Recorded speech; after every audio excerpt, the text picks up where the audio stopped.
Anonymous mengungkapkan bahwa serangan cyber mungkin berada di balik pemadaman listrik besar-besaran yang membuat Spanyol, Portugal, dan sebagian Prancis dalam kegelapan pada hari Senin yang mengejutkan benua Eropa. Darkstorm Team dan NoName 057 telah mengaku bertanggung jawab atas pemadaman listrik yang sementara menghentikan penerbangan, mengganggu sistem metro, mematikan ATM dan memutuskan komunikasi seluler di seluruh semenanjung Iberia. Insiden ini telah menimbulkan kekhawatiran mendalam di antara analis keamanan siber, pakar infrastruktur, dan pemerintah Eropa. Satu pesan yang diposting oleh Darkstorm Team berbunyi, "Bukankah lucu mematikan listrik ke negara-negara dari rumah?" Posting itu termasuk tautan yang menunjukkan bahwa berbagai jaringan pemerintah tingkat tinggi Portugis menjadi sasaran.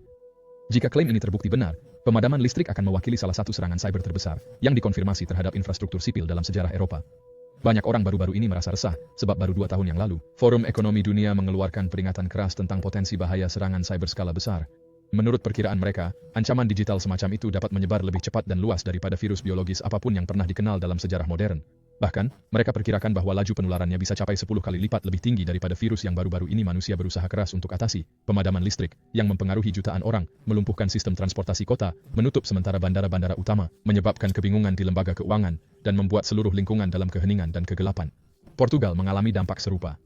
REN, operator jaringan nasional, melaporkan bahwa semua 89 gardu induk telah terpengaruh dan lebih dari 6,4 juta pelanggan, sementara tanpa listrik. Karena teknologi terus maju dan masyarakat menjadi lebih saling berhubungan, potensi serangan cyber yang menyebabkan kerugian miliaran dolar tidak lagi hanya sebatas teori. Ini adalah masalah yang mendesak dan semakin mengkhawatirkan. Dalam beberapa tahun terakhir, beberapa insiden siber berskala besar telah menunjukkan kerusakan finansial dan operasional yang cepat, yang dapat terjadi dalam hitungan menit. Serangan yang menargetkan lembaga keuangan, sistem perawatan kesehatan, jaringan energi dan jaringan komunikasi, telah menunjukkan betapa bergantung kehidupan modern pada infrastruktur digital. Ketika sistem-sistem ini diretas atau dimatikan, efek domino yang terjadi sangat cepat dan meluas. Dari layanan rumah sakit yang tertunda, dan penerbangan yang dibatalkan hingga sistem perbankan yang terganggu, dan data pribadi yang bocor. Dampak serangan siber tidak hanya terbatas pada dunia digital, tetapi juga mempengaruhi kehidupan, bisnis, dan operasi pemerintah secara nyata dan mahal. Kerugian finansial akibat serangan siber sangat mengerikan. Salah satu transformasi paling mencolok dan menarik yang disebabkan oleh pandemi adalah transisi kita ke digital dari segalanya. Baik dalam kehidupan profesional kita, tetapi juga dalam kehidupan pribadi kita.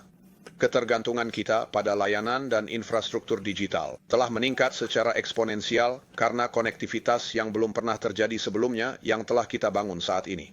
Dari penerapan kerja dari rumah secara besar-besaran hingga penggunaan layanan cloud, e-commerce, e-health, e-education, banyak pemimpin teknologi telah mencatat bahwa dalam beberapa bulan kita telah capai kemajuan dalam transformasi digital yang seharusnya butuh waktu 2, mungkin 3, atau bahkan lebih tahun. Pergeseran paradigma ke digital ini telah menjadikan peran keamanan siber sebagai salah satu kepentingan publik global. Bahkan lebih penting lagi. Forum Ekonomi Dunia baru-baru ini menerbitkan laporan penelitian tentang risiko COVID-19.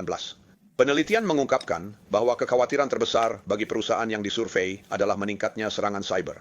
Kita semua tahu, tetapi masih kurang memperhatikan terhadap skenario mengerikan dari serangan siber yang komprehensif yang akan menghentikan pasokan listrik, transportasi, layanan rumah sakit, dan masyarakat kita secara keseluruhan. Jadi, krisis COVID-19 dapat dilihat sebagai gangguan kecil saja dibandingkan dengan serangan siber besar-besaran. Sangat jelas bahwa pemerintah harus memainkan peran utama dalam mengamankan keamanan siber. Tapi pada akhirnya, keamanan siber adalah tantangan bagi kita semua. Penting untuk menggunakan krisis COVID-19 sebagai kesempatan tepat waktu untuk mengkaji pelajaran yang dapat dipetik oleh komunitas keamanan siber dan meningkatkan kesiapan kita menghadapi potensi pandemi cyber.